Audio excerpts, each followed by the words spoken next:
ඉතින් අපේ මාතෘ සංචාරයේ තුන්වෙනි තැන විදිහට අපි බලන්න ගියේ ඔයාලා හැමෝම දන්න තැනක්. කොහෙද? හුම්මානෙට. අපි ඉතින් මාතරට ගිහිල්ලා අපි ලෑස්ති කරගත්ත වාහනේ නැගලා ඉතින් ඊළඟ දවසේ උදෙන්ම ගියා.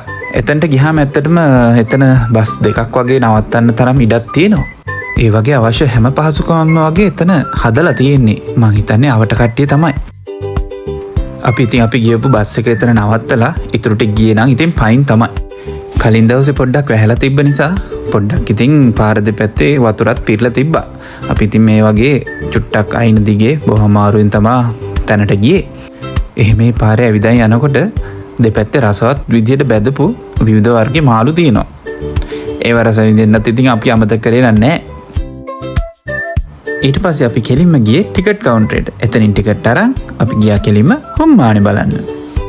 අපි ඉතින් දේශීය අය නිසා අපිට ටිකට් එක පොඩි ගාණක් උනේ. විදේශිකයන්ට නම් රුපියල් 500ක් වගේ වෙනවා මං හිතන්නේ. අපි ඉතින් මෙහෙම හිමීට ගිහිල්ලා එතනට වෙලා ඉතින් ටික වෙලාවක් බලාගෙන ඉන්නත් සිද්ධ වුණා. මොකද හැම වෙලේම එතන වතුර පාර උඩට විදිනවා බලන්න බෑ. රැල්ල හොඳට තියෙන වෙලාවට විතරයි එතන වතුර පාරක් උඩට විදින්නේ. ඒකට ඉතින් ඉවසීමෙන් බලාගෙන ඉන්නත් ඕනේ. අපි ඉතින් රැල්ලෙන් රැල්ල ගණන් කර කර බලාගෙන හිටියා කොයි වෙලාවෙ හරි කොයි මොහොතක හරි මේ බ්ලෝ හෝල් එකෙන් වතුර පාරක් උඩට හයියෙන් විදිනකම්.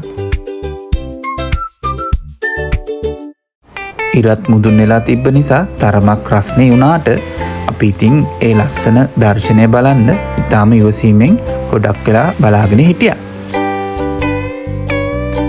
එහෙම බලන් ඉන්නකොට කීප පාරක්ම වතුර පාරවල් චුට්ට උඩට ආවා. හැබැයි අපේ හිත සතුට වෙන ගානට ලොකු රැල්ලක් නම් ආවේ නැහැ. හැබැයි ඉතින් අපේ ඉවසීම පාඩුවක් උනේ නැහැ. සාමාන්‍යයෙන් විනාඩි 10ක් 15ක් වගේ යනකොට මෙන්න මේ වගේ ලස්සන ලොකු වතුර පාරක් ඒ බ්ලෝ හෝල් එක මැදින් අහසට විසි වුණා. ඉතින් අපි ඒකත් බලලා ඊට පස්සේ එතනම පල්ලෙහා බීච් එකටත් චුට්ටක් ඇවිල්ලා එතන පරිසරයේ ලස්සන බලන්නත් අමතක කරේ නැහැ. හැබැයි මේ බීච් එකේ වැදගත්ම දෙයක් තියෙනවා. හරි පරිස්සම් වෙන්න ඕනේ. මෙතන ගොඩාක් ඉකිරිය කියන සත්තු జాතිය ඉන්නවා. මේ ඉකිරිය ඇනුනොත් එහෙම ගොඩාක් අමාරු වෙනවා සහ ස්පිරිතාලෙත් යන්න වෙනවා. ඉතින් මේ පරිස්සමත් තියාගෙන අපි පරිසරයේ සුන්දරත්වයත් විඳලා අපි එතනින් අපේ ඊළඟ තැනට යන්න පිටත් වුණා. ඉතින් එහෙනම් අපි ඊළඟට ගියපු තැන වීඩියෝ එකත් එක්ක ඉස්සරහට ආමු. එතකන් යන්නම්.